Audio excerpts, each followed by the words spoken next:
नमस्कार दोस्तों, ready sir के आज के इस हैरान कर देने वाले बहुत ही ज़्यादा खौफनाक से डिफरेंट से एपिसोड में मैं आप सभी लोगों के सामने बहुत ही ज़्यादा डिफरेंट कहानी लेकर आ गया हूँ। ये एक ऐसे भूत की कहानी है जिसकी चर्चा मैं आप लोगों के सामने पहले भी कर चुका हूँ, इसकी इन्फॉर्मेशन आप लोगों को दे चुका हूँ और इसकी कहानी डिटेल में आप लोगों को बता चुका हूँ। लेकिन आज की ये कहानी उसी भूत से जुड़ी हुई है, लेकिन एक अलग कहानी है जिस भूत का नाम है खबड़ू भूत। आप लोगों ने पहले इस कहानी को बहुत पसंद किया है, इसलिए मैंने सोचा कि क्यों ना आप लोगों के सामने एक कहानी लेकर आए जाए।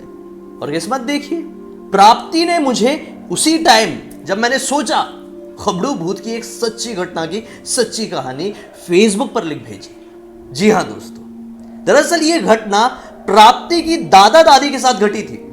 ये थोड़े पहले की घटना है। महाराष्ट्र में एक सहाड़ा नाम की जगह है, यहां पर इसके दादा दादी रहा करते थे। उनकी एक बहन भी थी, मतलब प्राप्ति के दादाजी की एक बहन भी इस घर में रहती थी।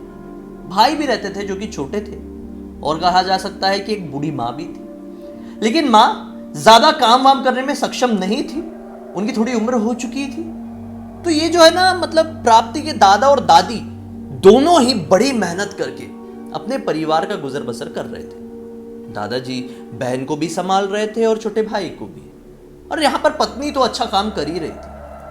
पत्नी की हाल फिलहाल में ही लेडीज कांस्टेबल में नौकरी लगी थी। यहां पर प्राप्ति के दादी जी लेडीज कांस्टेबल थी, और दादाजी क्या थे, जो नर्सरी होती है, आप लोग समझते हैं नर्सरी, जिसे कुछ लोग रूप वाटिका भी कहते हैं, वहां पर काम किया करते थे।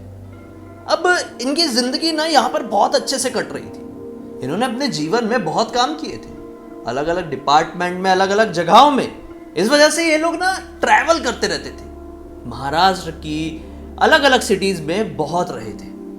अभी हाल फिलहाल में ये लोग साड़ा में आकर रहना शुरू किए थे। क्या होता है, रहते रहते तकरीबन 2 महीने कटे थे। ये 2 महीने ना ऐसे कटे थे कि मानो कि जहां पर इनका घर था, वो घर से लगभग 5 से 6 किलोमीटर की दूरी पर वो नर्सरी थी जहां पर प्राप्ति के दादाजी काम किया करते थे। 5 से 6 किलोमीटर, और ये 5 से 6 किलोमीटर का डिस्टेंस ये अपनी साइकिल से कवर करते थे। ये घर से ऑफिस और ऑफिस से घर अपनी साइकिल से आया जाया करते थे, अकेले नहीं बल्कि अपने एक दोस्त के साथ। ये दोस्त की वजह से ही इनकी नौकरी लगी थी, इसलिए ये लोग मैक्सिमम चीजें एक दूसरे के साथ शेयर किया करते थे। सुबह होती थी तो प्राप्ति की दादी जी भी अपनी नौकरी के लिए निकल जाती थी, और दादाजी भी अपनी नर्सरी के लिए साइकिल उठा के मस्त निकल जाया करते थे। एक दिन की बात है, अभी तक सब कुछ बहुत अच्छे से चल रहा था। अरे एक दिन की बात है भाई, दादाजी ना ऐसा सोचते हैं कि यार आज मैं छुट्टी लूंगा, आज मैं नहीं जाऊंगा, जाने का मन नहीं कर रहा है। यहाँ पे दादी जी ने भी बोली थी कि जो दिन है ना, ये पूर्णमासी का दिन है। आज की रात हमारे इलाके में अच्छी रात नहीं मानी जाती।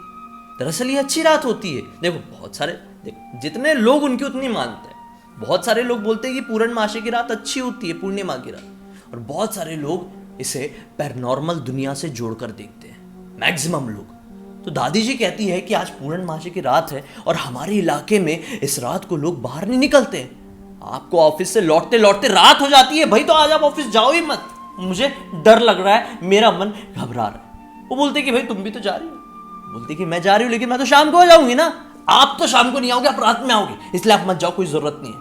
ठीक है, बोले नहीं जाते, आज बढ़िया आराम करेंगे, मस्त पकोड़े वकोड़े बनाओ, खाएंगे पिएंगे, मजे करेंगे। लेकिन क्या होता है, इनके सारे अरमानों में पानी फिर जाता है जब शाम के तकरीबन 5 बजे इन्हें इनके ऑफिस से बुलावा आता है। एक छोटा सा लड़का था जिसे छोटू छोटू बोलते हैं। मालिक छोटू को इनके घर पर भेजता है। छोटू बताता है कि आपको मालिक ने ऑफिस बुलाया, नर्सरी बुलाया। दादाजी सोचते हैं कि अरे यार, कितने मन से छुट्टी लिया था, अभी वाइफ आने वाली थी, बढ़िया पकोड़े वकोड़े खाए होते, मजा आती, लेकिन क्या करें, जाना पड़ेगा, मालिक ने बुलाया। ये साइकिल उठा के निकलने वाले होते हैं कि पत्नी जी की एंट्री। पत्नी जी बोलती है कि नहीं, आप नहीं जाओगे, आपको पता है ना मैंने क्या बताई थी, आज कौन सी रात है, यहां पर निकलना सेफ नहीं है। तरह तरह की लोग बातें करते हैं इस जगह को लेकर, खासकर अमावस की रात में और पूर्णमासी की रात में अजीबो गरीब तरह की घटनाएं होती है। चाहे जितना भी जरूरी काम हो टाल दो, लेकिन नहीं, जाना जरूरी था। मालिक ने बुलाया था और केवल एक पौधा लगाने का काम था। तो मालिक बैठा भाई, उसने बोल दिया कि मैं नहीं लगाऊंगा, लगाएंगे तो लोग ही। मजदूर भी जा चुके थे, जैसा मैंने आप लोगों को बताया, कोई निकलता नहीं था, तो मजदूर भी शाम होने से पहले पहले नर्सरी छोड़कर अपने अपने घर पहुंच चुके थे। लेकिन इनको जाना था, क्या कर सकते थे। ये लोग समय पर वहां पर पहुंच जाते, छोटू और दादाजी दोनों समय पर नर्सरी पहुंच जाते। नर्सरी पहुंचते हैं, मालिक आता है, बोलता है देखो ये पौधे को लगाओ वरना सुबह तक मुरझा जाएगा। भाई मुझे इस पौधे की फिक्र हो रही है, लगाओ लगाओ, चलो जल्दी लगाओ, निकल जाओ। अभी जब अपने ऑफिस पहुंचे, नर्सरी पहुंचे, तो वो आदमी भी थे जो कि इनके बेस्ट फ्रेंड थे, जिनके साथ ही ऑफिस जाया भी करते थे, आया भी करते थे, जिनके बारे में मैंने आप लोगों को बताया। तो बेस्ट फ्रेंड भी वहां पर रुक के इनका इंतजार करने लगे कि अपना औजार वजार उठाए, जमीन खोदे, पौधा लगाए, फिर साथ में निकलेंगे ना। हल्का हल्का अंधेरा होने वाला है। अब ये थोड़ी बातचीत किए मालिक से, फिर सामान अमान ढूंढे, पौधा उठाए। अरे ये सब करते करते सूर्यास्त होने का टाइम हो गया और अब हल्का हल्का अंधेरा सा छाने लगा। ठंडी ठंडी हवाएं चलने लगी और ये मौसम जो है थोड़ा अजीबो गरीब हो गया। दादाजी ने जैसे ही पहली कुदाल जमीन पर चलाई तो मानो कि एक जोरों की आवाज उनके कानों में गूंजी। यह आवाज उन्हें दूर से सुनाई दे रही थी, मानो कि कोई कुएं के अंदर से चिल्लाए तो वो आवाज कैसी गूंजती हुई दूर से सुनाई देगी। ये आवाज हूबहू ऐसी ही थी। ये सोच में पड़ जाते हैं और एक सेकंड के लिए सोचते शायद ये मेरे मन का वहम हो सकता है। ये दूसरी कुदाल जैसे ही लगाते हैं वैसे ही आवाज जोरों की फिर से उन्हें सुनाई देती है। ये घबरा गए, इनके हाथों से कुदाल छूट गई। दूसरी तरफ खड़े हुए अपने दोस्त की तरफ देखे तो बोलते कि यार तुझे भी आवाज आई क्या ये चिल्लाने की। दोस्त बोलता है कि चल यार जल्दी करना, शाम हो रही है, आज पूर्णमासी की रात है। मुझे देख ये सारी चीज़ों से बहुत डर लगता है। ये जो एनर्जीज होती है, भूत प्रेत होते हैं, इनके बारे में तो इमेजिन ही करता हूँ तो घबरा जाता हूँ। तो इतना टाइम वेस्ट क्यों कर रहा है भाई, जल्दी निकलते हैं ना, जल्दी जल्दी पौधा लगा, तू चाहे तो मैं तेरी मदद कर दूँ। बोलते हैं रुक जा मैं कर रहा हूँ। कुदाल चलाते चलाते चलाते पौधा लगाते हैं और अब तक पूरी तरह से अंधेरा लगभग हो ही चुका था। ये अपनी साइकिल के पास पहुंचते दोनों तो क्या पाते कि दोनों की ही साइकिल पंचर रखी हुई है। और ये अब भी तो अपने घर से आए थे थोड़ी देर पहले, इनकी साइकिल कैसे पंचर हो गई। लेकिन दूसरे ही पल मन में ये बात आती है कि चलो ये नर्सरी वाला एरिया है, ये हमारे सिटी वाले एरिया से थोड़ा दूरी पर है, लगभग 20-25 मिनट की दूरी हो जाती है। तो शायद ऐसा हो सकता है कि बीच में जो पगडंडियां पड़ती है। क्या है यार, अचानक से मैं डर गया था कि कुछ है। नहीं ऐसा मुझे लगा।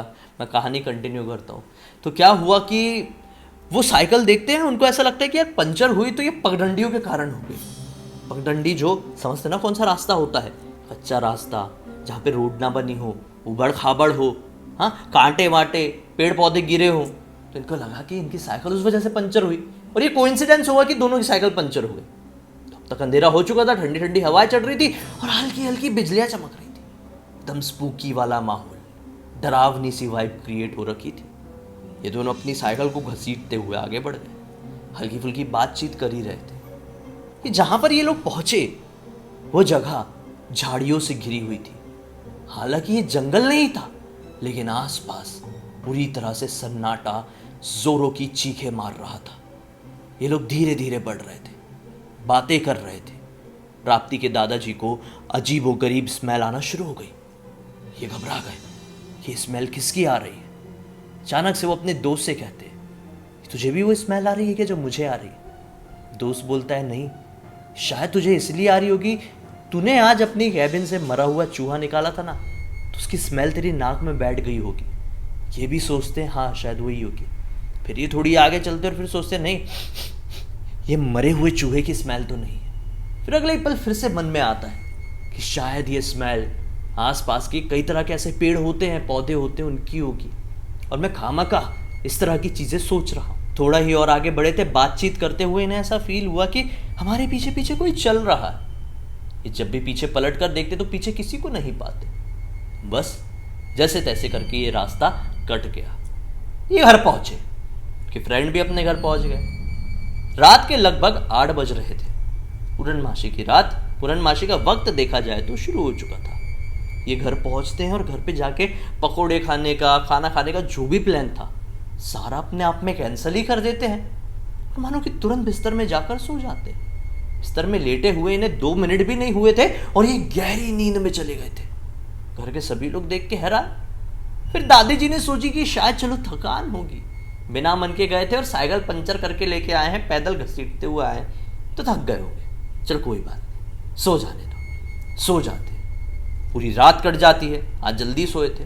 अब सुबह का वक्त होता है, दादी जी अपने मतलब पुलिस स्टेशन निकलने के लिए तैयार थी, उठा रही है अपने हस्बैंड को कि अरे उठिए, आपको नहीं जाना है क्या नर्सरी, चलिए उठिए। ये उठने को तैयार नहीं, हल्की सी अपनी आंखें मीचते हुए खुले और बोले कि एक काम करो, तुम ही निकल जाओ, आज जाने का मन नहीं कर रहा है, थोड़ी थकान हो रही है। कंबल ओढ़े और वापस से सो गए। दादी जी ने सोची कि चलो थोड़ी तबीयत खराब लग रही होगी, निकल जाती हूँ। घर पे इनकी बहन भी थी, इनके भाई भी थे और बूढ़ी माता जी भी थी।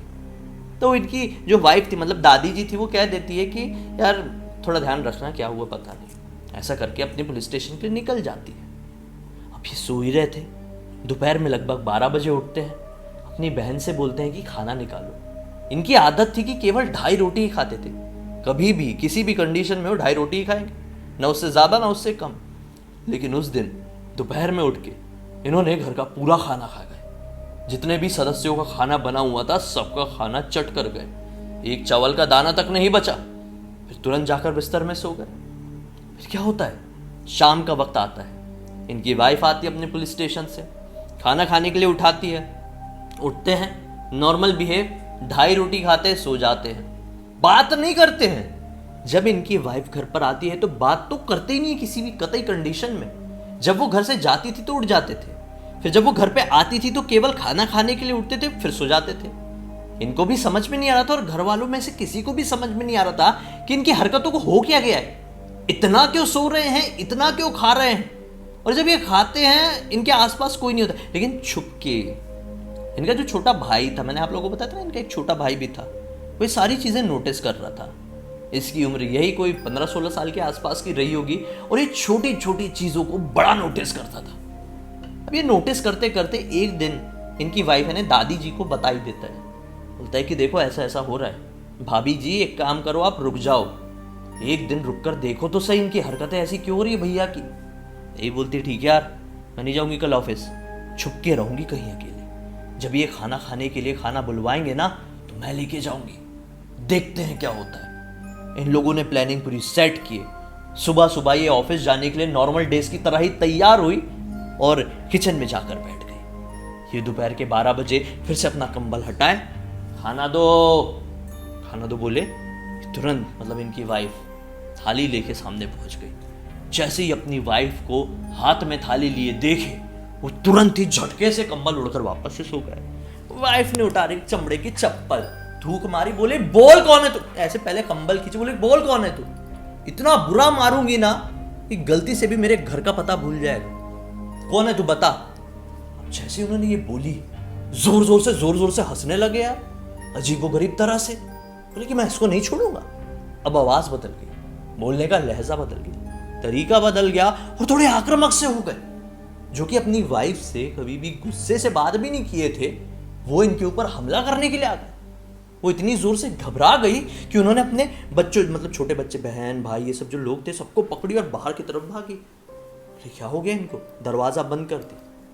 पास में ही तांत्रिक का घर था, किस्मत की बात है, तांत्रिक के घर गई, पूरी बात बताई, ऐसा ऐसा ऐसा ऐसा है। तांत्रिक ने पकड़ लिया। तांत्रिक ने बोला ये कोई और नहीं, खबड़ू भूत है। खबड़ू भूत वही भूत होता है जो आपसे दोस्ती करके आपकी हर ख्वाहिशें पूरी करता है, लेकिन उसके बदले आपका कुछ आपसे ऐसा ले लेता है जिसकी इमेजिनेशन आपने कभी भी किए नहीं होंगे। इनको पक्का खबड़ू भूत ने ही झगड़ा हुआ है। खबड़ू भूत से बचना है तो स्पेशल तरह की विधियों को अपनाना पड़ेगा। चलो अभी के अभी तुम्हारे घर। तांत्रिक घर पर पहुंचता है। तांत्रिक पूछता है कि क्यों तो इनके शरीर में आ रहा है और क्यों इन्हें ऐसा परेशान कर रहा है, क्यों बार बार बोल रहा है कि मैं इनकी जान ले लूंगा। तब जाकर वो वश में हो चुका थी, वो आत्मा बंध चुकी थी। वो आत्मा तांत्रिक को बताती है कि दरअसल मैं आराम से सो रहा था, मैं अपनी जगह पर आराम कर रहा था, एक चैन की अनंत नींद सो रहा था। ये पता नहीं कहां से आया, कुदाल उठाया और मेरे सर पर बुरी तरह से मार दिया, कुचल दिया, मुझे बर्बाद करके रख दिया। मैं इसे नहीं छोड़ूंगा, मैं इसे अपने साथ लेकर जाऊंगा और जितना कुछ भी इसके पास होगा सब कुछ खा जाऊंगा। तांत्रिक ने बोला वो सब तो ठीक है, तुझे खाना क्यों इतना? वो बोलता है कि जब मेरी मृत्यु हुई थी, जब मैं अनंत नींद में सोने गया था तब मैं भूखा था, मेरा पिंडदान भी नहीं किया गया। मैं भूखा हूं। मैं एक ऐसी योनि में जा चुका हूं जहां पर मैं जितना भी खा लूं मेरा पेट नहीं भरता, मैं तृप्त नहीं होता। इस वजह से मैं सभी लोगों को अपने साथ लेकर जाऊंगा और उनके परिवार में जो कुछ भी होगा सब कुछ खा जाऊंगा। तांत्रिक ने यहां पर अपनी विधियां शुरू किया। यह विधि लगभग 5.5 घंटे तक चली और 5.5 घंटे बाद मानो कि वो आत्मा जहां से आई थी शायद वहीं पर चली गई। दादाजी आने वाले 1 हफ्ते तक पूरी तरह से शांत रहे, ना ही किसी से कुछ बात करते और ना ही अपने कमरे से बाहर निकलते, ना ही अपनी नौकरी पर जाते और ना ही कहीं चलते फिरते। फिर धीरे धीरे धीरे धीरे धीरे धीरे करते करते ये बैक टू द नॉर्मल हुए। और बस तब से लेकर आज तक इनके परिवार में इस तरह की चीजों से शांति है, क्योंकि लोगों को सीख मिल गई ना, सबक मिल गई ना। अगर कोई आपको कुछ करने से मना करे तो बात मान जाए, क्योंकि पैरानॉर्मल दुनिया ऐसी होती है कि जिनको आप अपोज करने की कोशिश करेंगे तो आप नहीं जानते कि अपना कितना बड़ा नुकसान आप खुद को पहुंचा सकते हैं। खैर दोस्तों, इस कहानी के जरिए आप लोगों को किस तरह का मनोरंजन मिला? इंटरेस्ट आया तो लाइक जरूर कर देना। अब तक देखे हैं तो आप लोगों को पसंद आई होगी। मुझे पहली बार देख रहे हैं तो चैनल को सब्सक्राइब करके बेल आइकन दबा के ऑल के ऑप्शन पे क्लिक करना, क्योंकि इसी तरह के हैरान कर देने वाले खौफनाक वीडियोस आप लोगों के सामने डेली लेके आते रहता हूँ। इंस्टा की लिंक और फेसबुक की लिंक इस वीडियो के डिस्क्रिप्शन बॉक्स में, क्लिक करके डायरेक्टली वहां पर पहुंच जाना। और इसी तरह की कोई भी कहानी या टॉपिक आप लोगों के पास हो तो लिंक भेजना। हो सकता है मेरा अगला वीडियो आप लोगों की कहानी या टॉपिक के साथ ही बन रहा हो। चलिए कल फिर से मिलता हूँ, तब तक के लिए बहुत बहुत धन्यवाद। आप लोगों का दिन शुभ हो।